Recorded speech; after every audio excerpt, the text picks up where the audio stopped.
I'm Frank Vaughn, and it is Saturday, February 8th, 2025, and the objective setting out this morning is to make people understand that Trump in 2025 is very different from Trump in 2017. I'm going to open by reading some words from James Howard Kunstler. If you wondered since 2016 how come the Blob and the Democratic Party were aligned so exquisitely in their operations to destroy populism personified by Mr. Trump and to permanently entrench single-party power in America for all time to come, it's because an endless font of taxpayer money was streamed into countless non-governmental organizations, creating a shadow civil service of Democratic Party activists that melded seamlessly with the big policy-making agencies. The money was laundered through manifold layers of these organizations and their sub-organizations to pay for an ongoing color revolution in the United States. Lawfare, election fraud, propaganda, censorship, career cancellation, medical malpractice, open borders, and other totalitarian ploys, all while enriching political players at all those manifold layers, from multi-millionaire congressmen to senators to thousands of NGO officials making six-figure salaries to street hustlers like Patrice Cullors of Black Lives Matter and anti-racism racist Ibram X. Kendi and his $50 million Center for Anti-Racist Research at Boston University recently cut, and of course, ultimately, the former Potemkin president, Joe Biden, and his entire family. This very thing is going on in Canada. We've seen it through Global Affairs Canada. We've seen it through the funding of the media. We've seen it through CBC. The entire state apparatus is being converted to represent the Liberal Party. And Mark Carney is the king, the Grim Reaper, who will put an end to democracy in this country and usher in the World Economic Forum's agenda, the United Nations agenda, and the end of the Canadian people having any hope of reform, let alone representation. The headline from Real Clear Politics is "Welcome to the Executive Presidency." One of the reasons I am fully bought into the obvious intent of the Trump presidency is history. 2016, Trump got elected against all odds and against election fraud that took place then. Got elected and proceeded to get bogged down. He was nice to his opponents. He declined to charge the Clintons. He declined to clean out many agencies of the government because he didn't understand what he was up against. He went on to navigate Russiagate. He went on to navigate impeachment. He went on to navigate the early stages of COVID-19, and he got lost, and his agenda got lost, and he was surrounded by the likes of Mattis and Jared Kushner and those in the Republican Party and those allied with the Republican Party who were juxtaposed to the interests of a sovereign and powerful United States. And he got bogged down, and his agenda got lost. And then he went to 2020, having learned a lot of lessons, and had the election stolen from out under his feet. If you watch the hearings and you examine the evidence with your own mind, you can see how clear it was. Just because courts refused to touch it at the time out of fear of political consequence doesn't mean there wasn't meat on the bone. Now, through 2020 to 2024, I often said, if the Republican Party, if the Trumps do not get a better organized ground game, if they are not preparing and laying the foundation for a rewrite of the 2020 election in 2024, if they're not getting ready ahead of time, they're going to lose again. And they got ready. As you read in the opening comment, the opening quote that started this video, J.D. Vance said very clearly, they were not prepared for all the groundwork that was laid, so that when Trump won this time, and he was sworn in this time, a man they tried to kill. There are people out there on the left mainly who say the whole thing was fake. There's nothing fake about what happened to Donald Trump in Pennsylvania. There's nothing fake about the threat to his life. Very real. And you can see this man is almost born again with a fire inside of him for change and to rework the entire structure of the United States. He's moving away from global partnerships and he's moving into a new doctrine, a new Monroe doctrine. And that changes who the strategic adversaries actually are. Before I name what I've identified as America's primary security risk when it comes to a sovereign America, the new America, the less imperial America, and the more hemispheric America, you need to understand that with all the experience that Trump has gained, he is hitting the ground running at full speed. He's a dead man walking. He knows he's on borrowed time. He knows he shouldn't be here. And his intent is honest, and it always has been. Whether you like him or not, what he's doing is honestly intended. What you're seeing is a multi-fronted blitzkrieg, moving as fast as algorithms can carry it forward. Trump has unleashed the mind of the younger generation on an outmoded, bureaucratic, and horribly corrupt U.S. government to make it efficient very quickly and to eliminate the deep state, a deep state that he tolerated the first time out of the kindness of his heart. He said in a campaign speech that he declined to charge Hillary Clinton for her crimes because he didn't think it would be good for the country. I believe that. But that Trump is gone. This Trump is on a mission. He understands the deep state is evil. He understands that it conducts itself without mercy.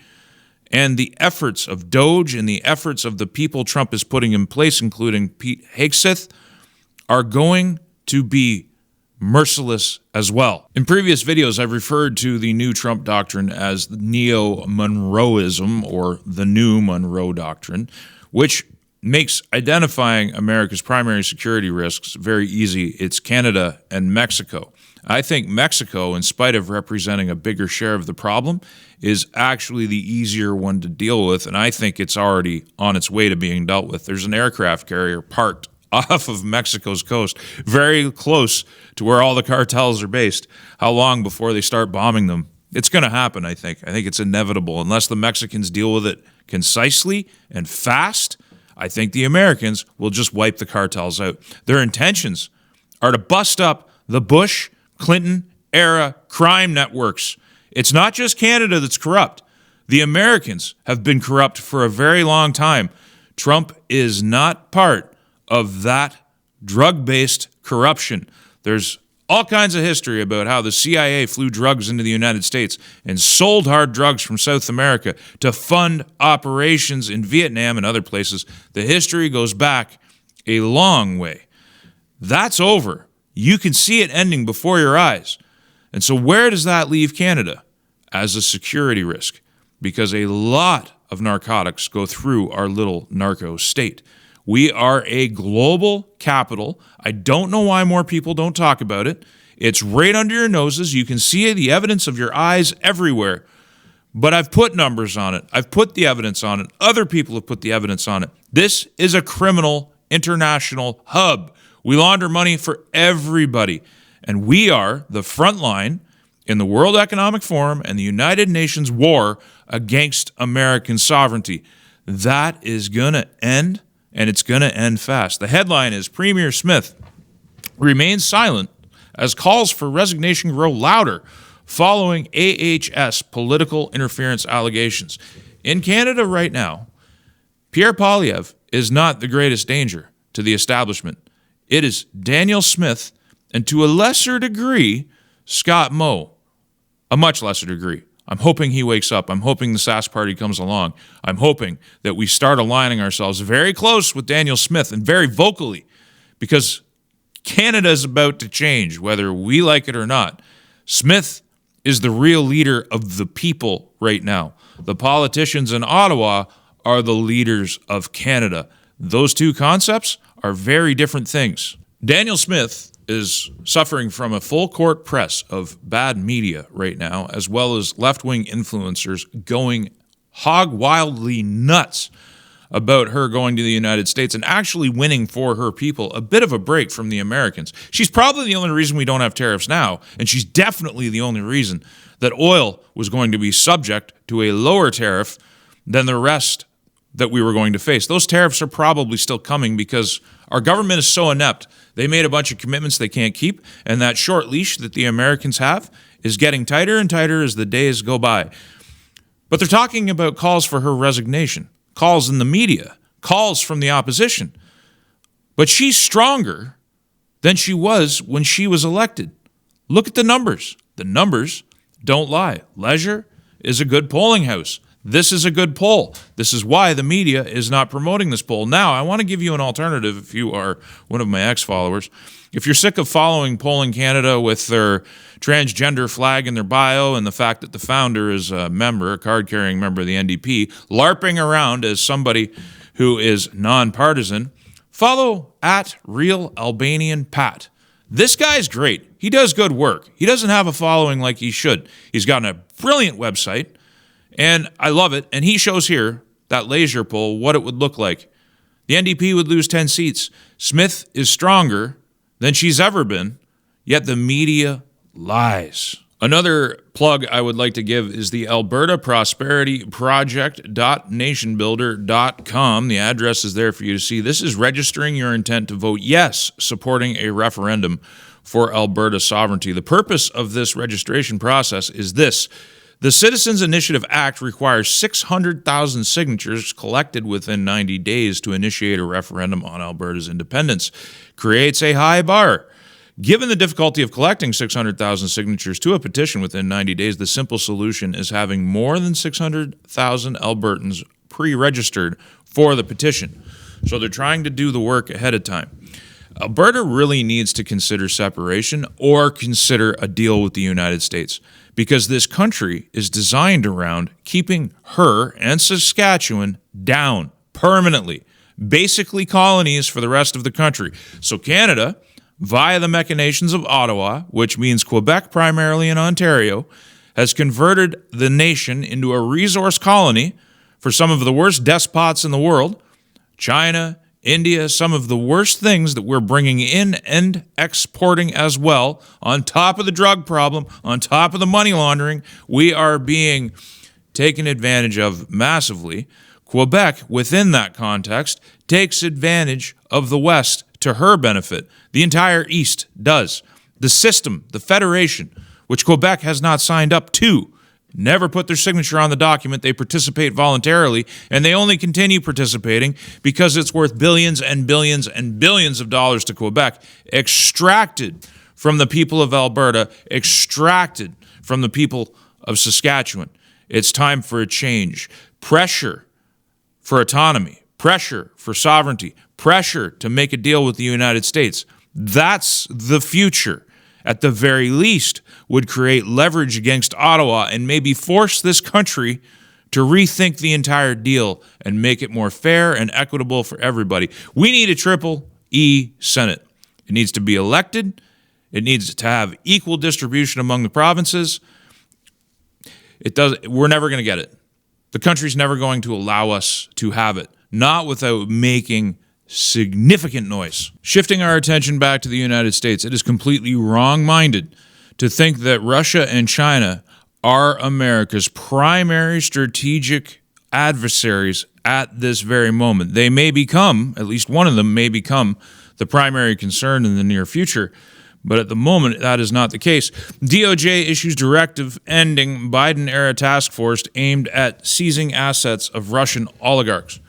One of the greatest aspects of Trump's run in 2016 is he said the words that Russia was not America's enemy, that Russia was a natural partner in the world. They lean more civilizationally towards Europe than they do Asia, and they are closer. The population, the bulk of the population, is closer to Europe than it is Asia. But Trump came into office, and the deep state and the media complex and the Democrat Party and many members of the Republican Party as well went to steady work making sure that Trump could never sufficiently talk to Putin. Communications were very limited and progress was stymied. Make no mistake, the war in Ukraine was completely avoidable. The war in Ukraine is far more the responsibility of NATO and the West than it is Russia. And I know everybody will say Russia invaded. But you never ask the question why Russia invaded. What was happening before the invasion? You never talk about the coup that replaced a democratically elected government. with a fake government. You never talk about the suspension of elections. You never talk about the fact that 1 million young Ukrainian men's lives have been thrown away in a fruitless war that Ukraine could never win in the first place. The headline is a sobering moment in the Ukraine war. This is from October 25th. If Ukraine remains on its current strategic trajectory, Kiev would lose the war sometime in 2025. This is an avoidable outcome if action is taken now. It's never been avoidable. I remember the day the war started, I thought it was over, and then it wasn't long after that. 6 months, a year after that, I was talking on X about how it was only a matter of time before the West threw Zelensky under the bus. I'm amazed it got this far. Now, the Russians, for their part, forced to engage in this war, have been content to just sit back and watch the poor American taxpayer and their leadership funnel hundreds of billions of dollars through Ukraine, along with Canada, which has far outweighed per capita almost all other nations for contributions to the Ukraine war effort. Most of the money isn't going to the war effort. I just misspoke. It's being rinsed and put into pockets of corrupt politicians and leaders, not just in Ukraine, but back in the West. And we're probably going to find that out. There's all the bioweapons labs. There's all the history that goes into this conflict. As per the usual, with your typical mainstream media consuming Western audience, you have been sold a bill of sale. You have been sold a narrative that is completely false when it comes to the state of the Ukraine war, and you have been for years. On this map, these areas here, I hope you can make them out. These are all shaded in green. These are the areas that Russia controlled in their rapid offensive at the beginning of the war. Now, what happened is the media framed these things as retreats because Russia was encountering stiff opposition. What was really going on was the Russians believed a peace deal was inevitable because they had a peace deal on the table after the war was begun. But the West torpedoed that peace deal. They told Zelensky, no, you're going to fight this war, your people are going to die, and we're going to arm you in the process. No peace with the Russians. The Russians' primary concern were these areas. This is where the Ukrainian government was conducting ethnic cleansing against the Russian-speaking people, the culturally Russian people. Now, there's economic considerations, there is mineral considerations, but this was Russia's primary concern. So they pulled back voluntarily. They weren't in trouble. They would have collapsed the entire country very fast in the opening days, but they didn't want the mass death. They didn't want the mass casualties.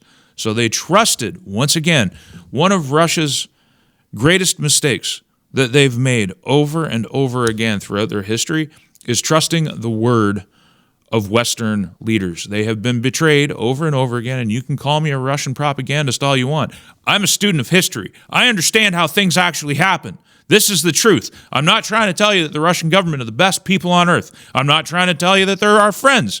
I don't believe, as an aside, this concept of our politicians talking about how Americans or the United States are our best friends and the Americans in kind saying that Canadians are our best friends. There are no friends in the relationships between nations. There are strategic partners, there are strategic adversaries, and there are enemies. The word friend should be discarded. And right now, Canada and Mexico are strategic adversaries to the United States because they present an existential threat to the different American model that is trying to be brought back to life right now. The Russians voluntarily pulled back. The Western media framed it as encountering stiff opposition, that they were weak and they had to concentrate their forces. That was fake news all along. The peace deal got torpedoed, and ever since then, the Russians have been content to grind, because by grinding, they're conducting a war relatively cheaply. It's hurting their economy. They have inflation. They have problems too. I don't want to say that they're in a position where it's a total victory. They have suffered damage to their infrastructure and they've lost a lot of lives. But the cost to the West and the cost to the illegal, I would argue, it is illegal, Ukrainian government has been far more dollar for dollar. That's the Russian strategy. And if the long-haired, metal-loving mug like me can figure these things out, you can bet your biscuit, your last dollar, that Trump knows what's going on too. Trump peace plan for Ukraine is leaked. Talks with Putin, ceasefire by Easter, and an end to Zelensky's NATO dream, among details in report. Zed is never getting into NATO. Zed is never going to have nuclear weapons. Whatever comes out of this deal, those things are set in stone. Believe me, the war must end. Another key Donbass town captured by Russia as pressure grows on Zelensky. You go on YouTube, type in Ukraine war progress map, and you'll see animations. Russia is steadily taking territory. It's only a matter of time. Ukraine does not have the resources or ability to conduct this war in a victorious way, and they haven't since the very beginning. And with Trump in office, there is no chance that Western troops are going to be put on the ground in combat operations against Russia, which would be global suicide anyway. Nuclear weapons only work if there's a point at which they're used. Mutually assured destruction. It is the bedrock foundation of the last 70 years of life on this planet, and it's actually, contrary to popular belief, created one of the most peaceful periods in human history. Might sound controversial, but the facts bear it out. War coming to an end. EU ditches Zelensky for Trump. Reality's reality. The EU is in serious trouble. Without that Russian natural gas, without Russian energy, their economies are in free fall, and they have a populist uprising on their hands to deal with, and now Trump is saying, I'm going to slap you with tariffs because you treated me so terribly. So after Canada and Mexico, and it's not just that they trade, the media will spin it that Trump is out for revenge, personal revenge. That's the story that they tell. It's not about that.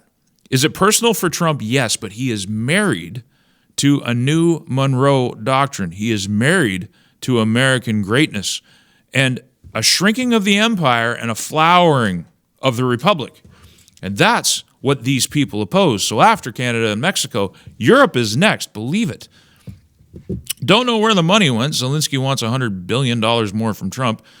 And it just goes on to highlight how the Ukrainian president says Ukraine only received $75 billion of the $177 billion in aid sent by the United States. I don't know where all the money is. This guy is the world's greatest welfare junkie. There is nobody else in the world that is a poster child for the flaw of welfare than Zelensky. No sooner do you give him $100 billion than he's back begging for more and guilt-tripping you and gaslighting you.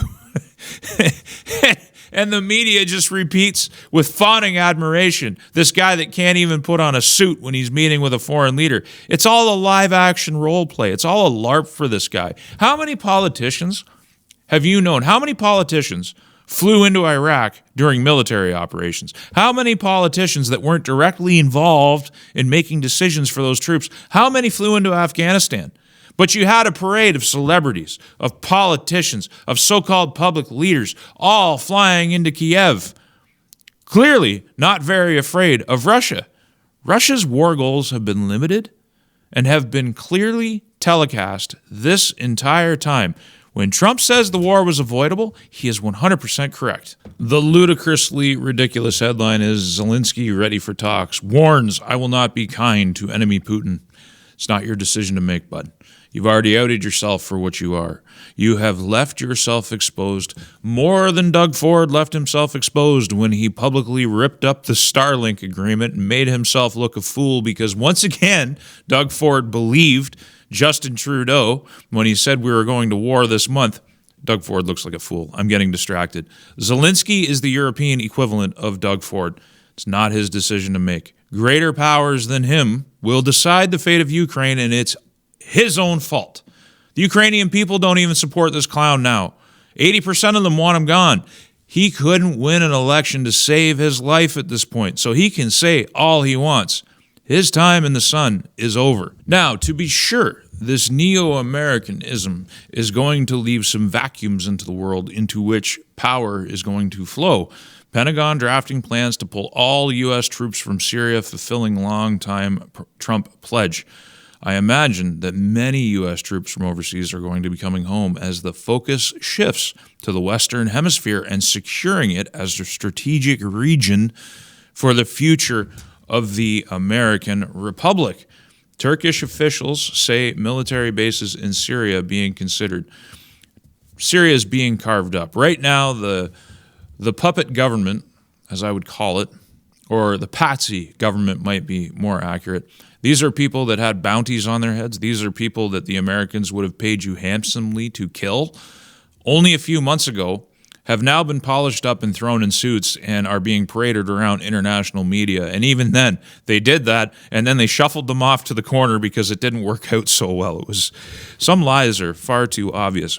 Right now, they're being used to fight the remnants of Hezbollah in Lebanon and to put pressure on Iranian proxies. And I would imagine eventually they will be sacrificed. The winner will be Turkey, and the winner will be Israel. It's not America's concern. America's concern is hopefully security in the world and ending conflict on whatever terms are necessary so that she can concentrate her resources on securing the hemisphere. The world has changed. The strategic initiative has shifted in a way that we're not going back to where we were before. We're simply not going back. And as examples of the change, more government workers accept Trump administration buyout offers. 65,000 government employees have now accepted the buyouts. They'll either not be replaced, saving the American taxpayer enormous amounts of money.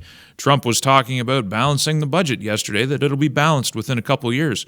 And I can actually believe it. They'll not be replaced, or they'll be replaced by competent people. The activists, the progressive radicals, the militants, the transifiers, let's call it, the transifiers of everything, they're being removed from government. And when I say government, I'm not just talking about the elected government. I'm talking about the bureaucracy. I'm talking about the deep state, the kinds of things that they've been up to. Joe Biden and his minions spent $15 million to distribute oral contraceptives and condoms in Afghanistan. What is even an oral contraceptive? I don't think I even need to know. Even more money was about to be spent on condoms for the Palestinians. It is being reported that the Biden administration almost sent $50 million worth of condoms to Gaza. Biden administration spent $10,000 for an ice skating drag show. $20 million were spent on a Sesame Street spinoff in Iraq that was designed to promote inclusion. And $1.5 million was spent to study how various species respond to motion sickness. In one of the experiments, holes were actually drilled into the skulls of young kittens. This stuff is evil, perverse, on a level that defies the imagination. I mean, it should be no surprise that people who get something as basic as their sex wrong are going to be very confused and very misguided about everything else. But America and Canada have been taken over by a bunch of mental patients. They're mentally ill, or they're sociopathic, or they're narcissistic, or they're psychopathic, being manipulated and taken advantage of by people who are of evil genius and intent. As I said yesterday in an X post that's going around right now, it is not the result of incompetence that got us here. Sure, there's incompetent people in positions of power, but they have minders and they have handlers, and they are absolutely brilliant people.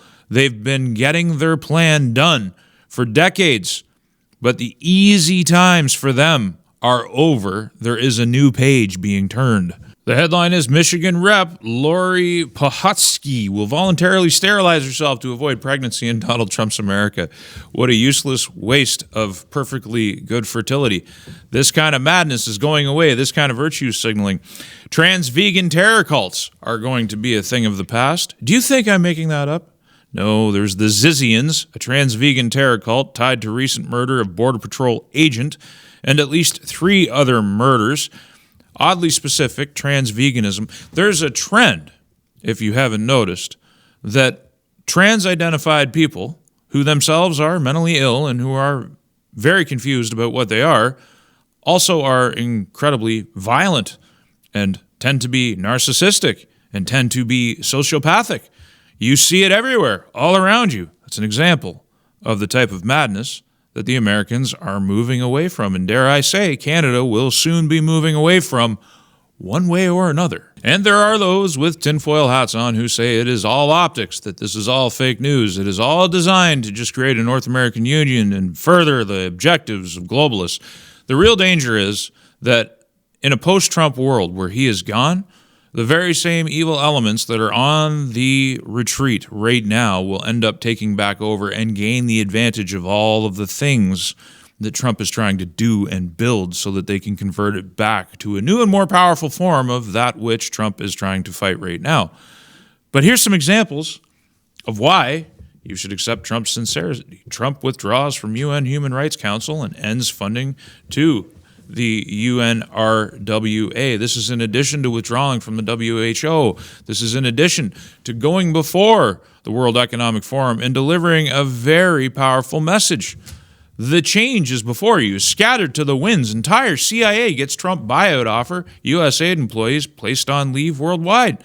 These are huge, whirlwind, blitzkrieg changes. Some of them would be argued to be illegal.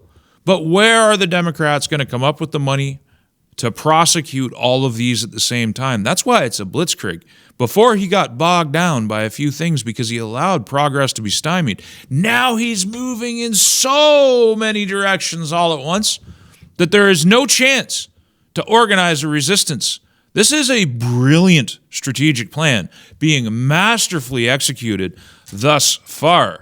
The headline, Political New York Times, propped up by millions of dollars from the U.S. government. You would have never known under a Harris administration. The same thing is going on in Canada. As a matter of fact, U.S. taxpayers have been sending money to Canada to help fund our media, even at the same time as Canada is sending money all over the world to fund foreign media, as well as subsidizing our own media. This is a continental-wide problem, and you're just at the beginning stages of learning about the true scale of corruption. And for a time, the evil infectious disease, which has so rooted itself in the public mind in the West, is going to continue on as though it has power. Apple ordered to provide government access to all user data on cloud. This by the UK has no known precedent in major democracies.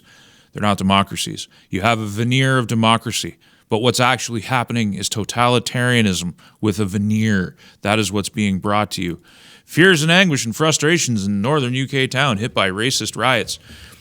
The framing denies the gangs of sexual abusers that have roamed British streets and destroyed the lives of many Brits.